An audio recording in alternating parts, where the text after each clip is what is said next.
Rebel star Krishnaraju, అందాల తార జయప్రద, సహజ నటి జయసుధ, రామకృష్ణ నటించినటువంటి తాండ్ర పాపారాయుడు ఈ హిస్టారికల్ మూవీ 1986 సంవత్సరం అక్టోబర్ 9న రిలీజ్ అయి అఖండ విజయం సాధించింది. ఈ సినిమాకి డైరెక్షన్ దాసరి నారాయణరావు. దాసరి నారాయణరావుకి ఇది 90వ చిత్రం. అయితే ఈ సినిమా గురించి ఇప్పుడు ఎందుకు మనం ప్రత్యేకంగా చెప్పుకుంటున్నాం అంటే, అంతకుముందు బొబ్బిలి యుద్ధం అని చెప్పేసి ఒక సినిమా రిలీజ్ అయింది 1964 సంవత్సరంలో.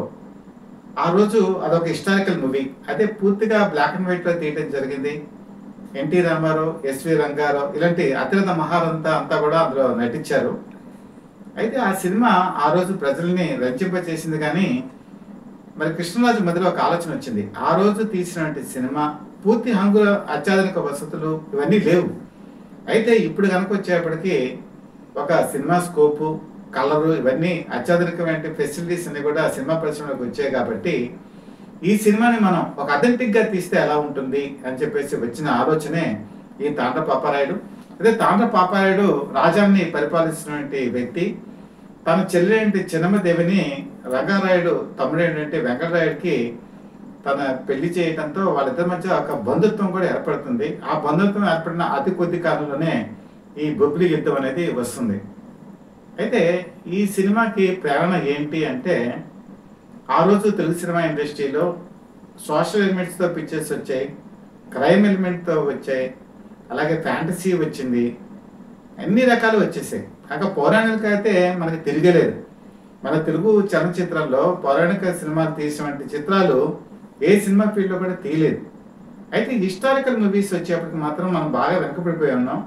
కారణం ఏంటంటే, ఆ సినిమా తీస్తే సక్సెస్ అవుతుందా లేదా ఇది నిర్మాతకి డౌటు. పైగా హిస్టారికల్ మూవీస్ అనేటప్పటికీ పాత కాలం నాటి పరిస్థితుల్ని తీసుకురావాలి.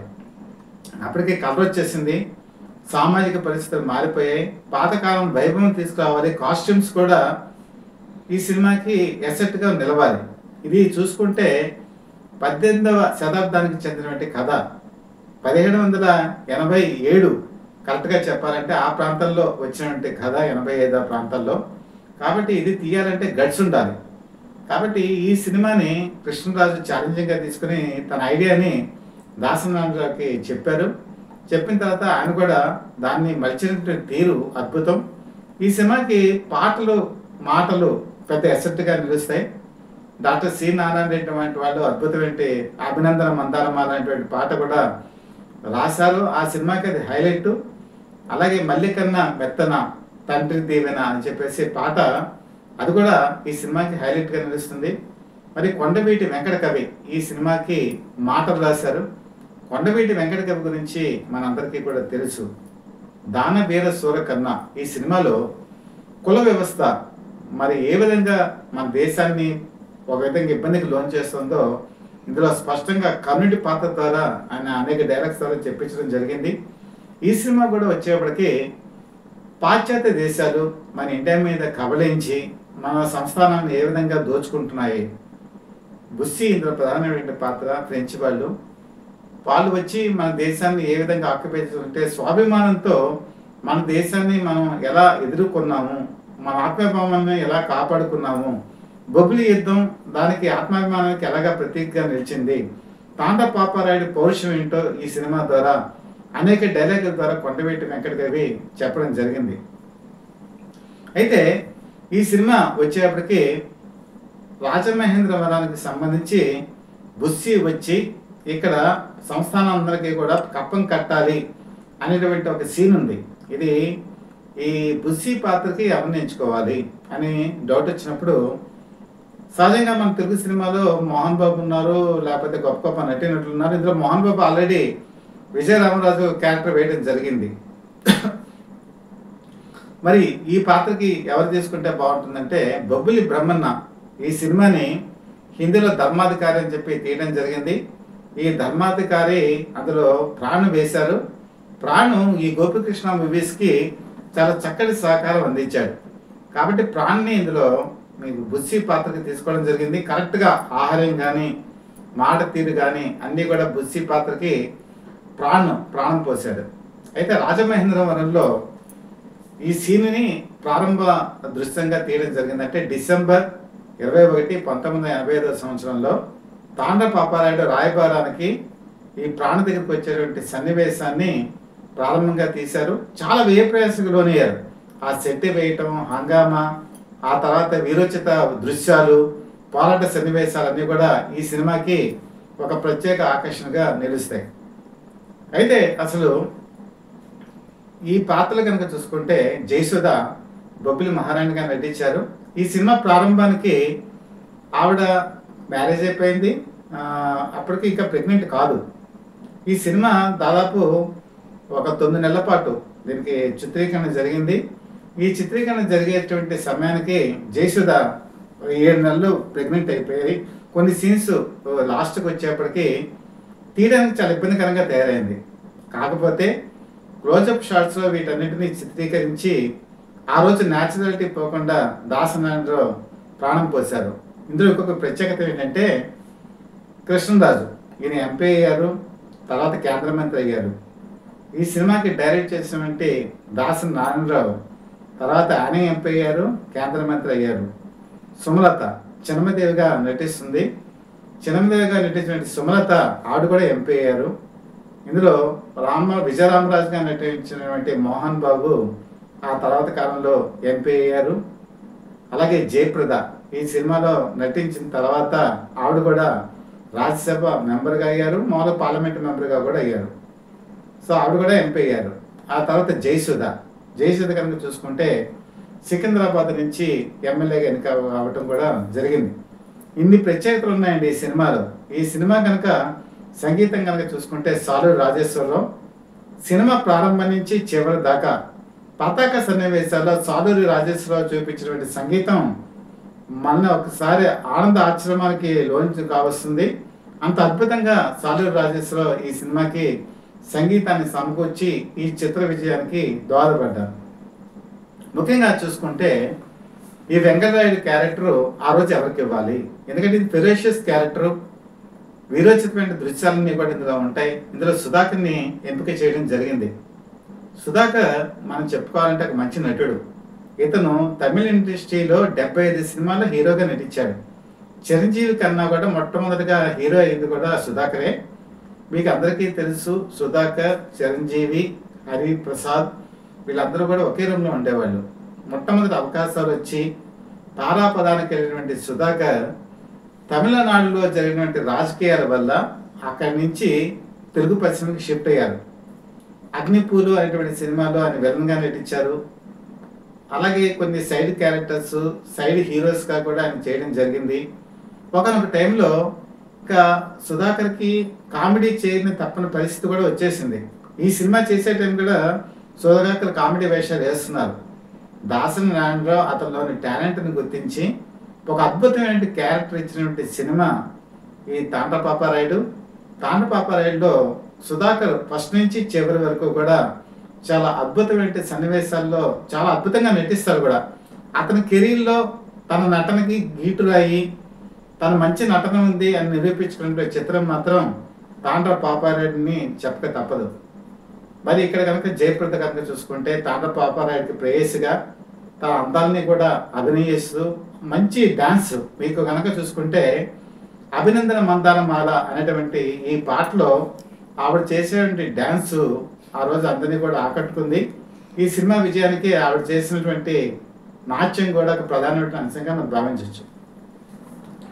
అయితే ఈ హిస్టారికల్ మూవీస్ తీసేటప్పుడు ఏంటంటే మెయిన్ సహజత్వం కావాలి, అంటే న్యాచురాలిటీ ఎక్కడ కూడా దెబ్బతినకుండా ఉండాలి.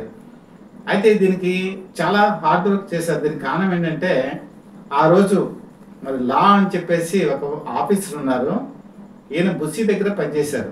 ఈయన ఒక డైరీ రాసుకున్నారు.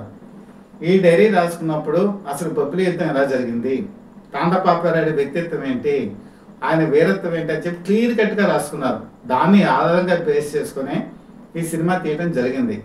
దీని గురించి Dasan Narayanarao, cameraman PS Prakash, U Suryanarayanaraju అంటే కృష్ణరాజు బ్రదర్ అండి ఈ సినిమాకి ప్రొడ్యూసరు. వీళ్ళు బొబ్బిలి, విజయనగరం తదితర ప్రాంతాల్లో పర్యటించారు.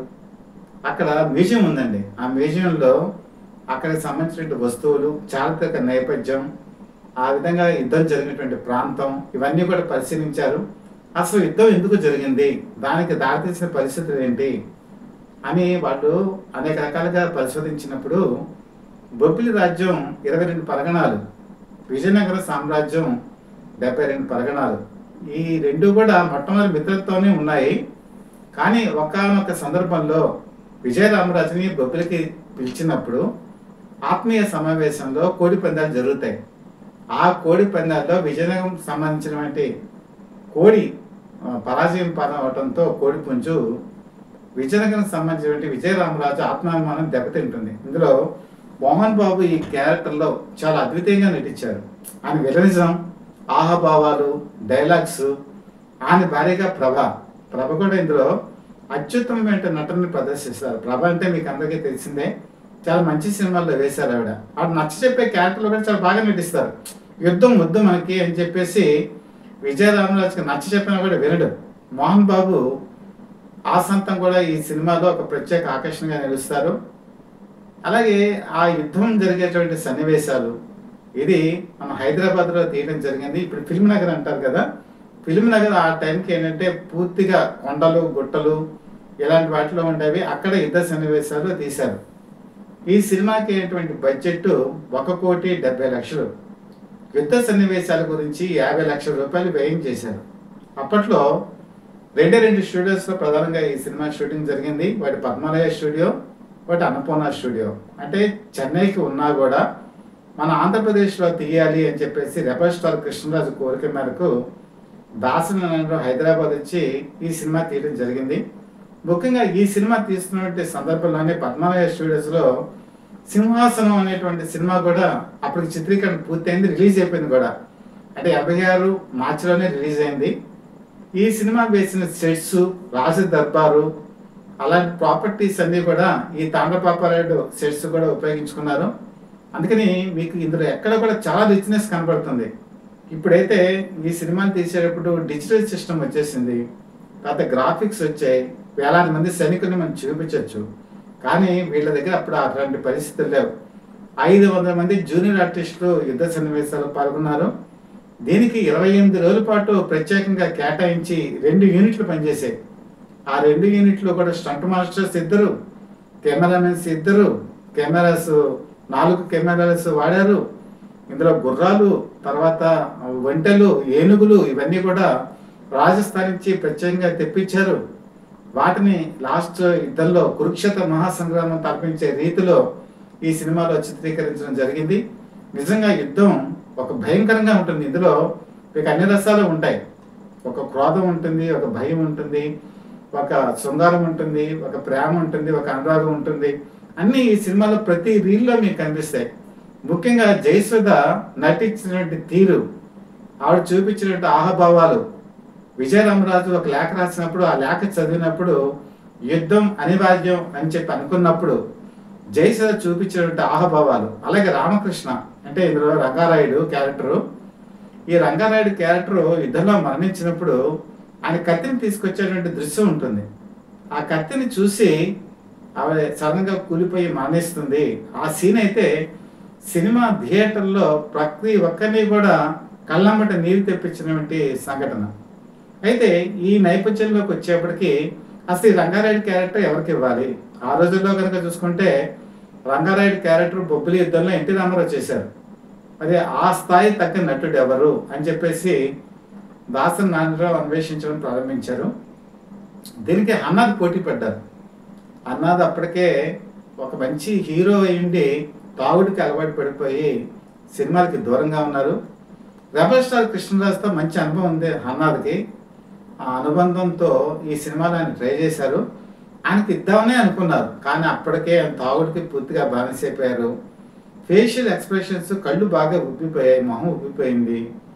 ఆ స్క్రీన్ టెస్ట్ చేసినా కూడా ఎక్కడా కూడా ఫిట్ అవ్వట్లేదు. దాంతో అనివార్యమైన పరిస్థితుల్లో ఈ సినిమాకి రామకృష్ణని ఎంచుకోవడం జరిగింది. రామకృష్ణ మీ అందరికీ తెలుసు, నోము పూజ అనేటువంటి సినిమాలు కనుక చూస్తే మీకు అందరికీ కూడా గుర్తుకొస్తారు. ఆ రామకృష్ణ ఇందులో రంగారాయుడు పాత్రని చాలా అద్భుతంగా నటించారు. ఒక విధంగా చెప్పాలంటే ఇంకా 1985 తర్వాత రామకృష్ణకి దొరికినటువంటి ఒక మంచి చిత్రం ఈ తాండ్ర పాపారాయుడు. ఆయన నటనలోనే ప్రతిభని వెలుగులోకి తీసుకున్నటువంటి చిత్రం. అలాగే ఇందులో కృష్ణరాజు నటనే ప్రత్యేకంగా చెప్పుకోవాలి. ముఖ్యంగా ఆయన ప్రాణ దగ్గరికి వెళ్ళినప్పుడు, బుస్సీ దొర దగ్గరికి వెళ్ళినప్పుడు ఆయన మొట్టమొదట శాంతియుతంగా చెప్పిన డైలాగ్స్, ఆ తర్వాత క్రోధంతో చెప్పే డైలాగ్స్ ఇప్పటికీ కూడా సినిమా ఇండస్ట్రీలో గుర్తుండిపోతుంది. ముఖ్యంగా చివరి పతాక సన్నివేశాల్లో ఆయన చూపించిన నటన, అంటే రంగారాయుడు క్యారెక్టరు చనిపోతుంది, అలాగే తన చెల్లు చనిపోతుంది, అందరూ చనిపోతారు. ఆయనకు ఆగడా పెట్టుకొని ఆ సన్నివేశాలు వెతుకుతున్నప్పుడు శవాలు కనిపిస్తాయి. ఆ శవాల్లో ఒక్కొక్కరిని చూసి ఆయన చూపించినటువంటి ఆహాభావాలు కనుక చూసుకుంటే, ఆహా కృష్ణరాజు నటన ఇంత పరాకాష్ఠకి చేరిందా, ఇంత గొప్ప నటన ఆయన చూపించారా అని చెప్పేసి మనకి అసలు కళ్ళు చెమరుస్తాయి. అంత గొప్పగా నటించారు. ఈ సినిమా అయితే ఇప్పుడు చూడాలండి. ఈనాటి యువత ఈ సినిమా కనుక మీకు యూట్యూబ్లో దొరుకుతుంది, తప్పనిసరిగా చూడాలి. ముఖ్యంగా కృష్ణరాజు క్లైమాక్స్ దృశ్యానికి వచ్చేటప్పటికి విజయరామరాజు బొబ్బిలి యుద్ధాన్ని కంప్లీట్ అయిపోయి ఆక్యుపై చేసేసి తన స్థావరంలో ఉన్నప్పుడు ఒకే ఒక వ్యక్తి పులిలా గర్జించి వెళ్తాడు, అతనే తాండ్ర పాపారాయుడు. అప్పుడు చూపించినటువంటి మేకప్ నభూతో నభవిష్యతి, అంటే జుట్టంతలా చల్లాచెదురుగా ఉంటుంది, కళ్ళు చింత నిప్పుల్లా ఉంటాయి, క్రోధం మొహంలో కదలాడుతూ ఉంటుంది. లాస్ట్లో మోహన్ బాబుతో చెప్పే డైలాగులు, అతను గుడ్డల మీద కూర్చొని కత్తితో కసకస పొడిచేటువంటి సన్నివేశాలు, ఆ సినిమాలు అసలు కృష్ణరాజు నటనని ఎక్కడికో తీసుకెళ్ళిపోతాయి. అసలు అంత గొప్ప నటన ఇంకే సినిమాలో కూడా మనం చూస్తామా అనే తరమించే రీతిలో ఈ సినిమాలో చిత్రీకరించడం జరిగింది. ముఖ్యంగా దాసరి నారాయణరావు తను చూపించినటువంటి ప్రతిభ ప్రతి కోణంలో కూడా కనపడుతుంది. ఈ సినిమా రిలీజ్ అయిన తర్వాత ప్రతి ఒక్కళ్ళు కూడా ఆ రోజు సినిమా థియేటర్లో కంట నీరు పెట్టుకునే వాళ్ళు ఉండరు. తర్వాత ఆ యుద్ధ సన్నివేశాలు చూసి అసలు ఒళ్ళు గగురుపాటు కనిపించేటువంటి ఒక అనుభూతిని పొందని వాళ్ళు అంటూ ఉండరు. తర్వాత ఎక్కడా కూడా మీకు ఈ సినిమాలో కాస్ట్యూమ్స్ కనుక చూసుకుంటే 18వ శతాబ్దానికి సంబంధించిన కాస్ట్యూమ్స్ ఉంటాయి. ఇందులో జేవి స్వామిరాజు లాంటి వాళ్ళు కూడా అద్భుతమైన నటన ప్రదర్శించారు. అలాంటి అపూర్వ నటన, ఆ కలయిక మళ్ళీ మనకు దొరుకుతుందా అని చెప్పేసి ఒక అనుభూతి కూడా కలుగుతుంది.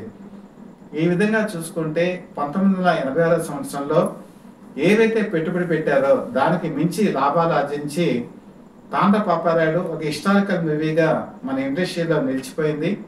ఈ సినిమాకి మరి మనం చూసుకుంటే 100 రోజుల పండగ, ఇది కన్నుల పండగగా జరిగింది. కృష్ణరాజు, జయప్రద, జయసుధ, దాసరి నారాయణరావు వీళ్ళందరూ కూడా ఆ రోజు మరి చిల్డ్రన్ థియేటర్స్లో జరిగినటువంటి ఈ సభ మాత్రం చెన్నైలో ఆ రోజు అందరికీ కూడా గుర్తుండిపోయేటువంటి సన్నివేశం.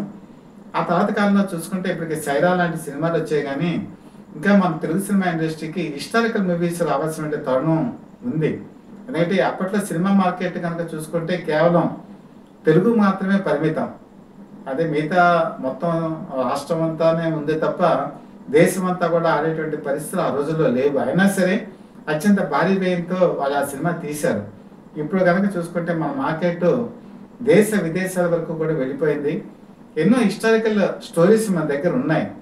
ఇప్పటి నటీనటులు కృష్ణరాజుని ఆదర్శప్రాయంగా తీసుకొని మరి ప్రభాస్ లాంటి వాళ్ళు కూడా ఇలాంటి సినిమాలు కనుక తీస్తే బాగుంటుందేమో. ఎందుకంటే మార్కెట్ ప్రభాస్ కూడా చాలా బాగుంది, కలెక్షన్స్ కూడా అద్భుతంగా వస్తున్నాయి.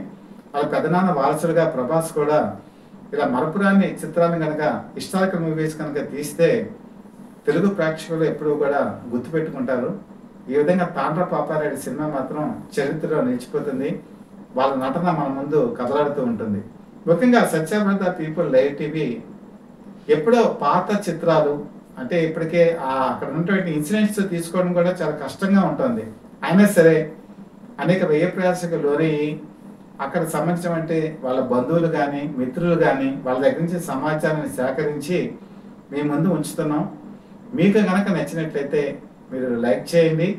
మాకు అదొక మనోధైర్యాన్ని కలగజేస్తుంది, ఒక ప్రేరణ కూడా ఇస్తుంది. మరిన్ని చిత్రాలు మీ ముందు ఉంచేటువంటి అవకాశం కూడా మాకు కలుగుతుంది. అలాగే బెల్ ఐకాన్ ప్రెస్ చేసి సబ్స్క్రైబ్ చేయండి. దీనివల్ల మాకు ఒక మోరల్ సపోర్ట్ కూడా లభిస్తుంది.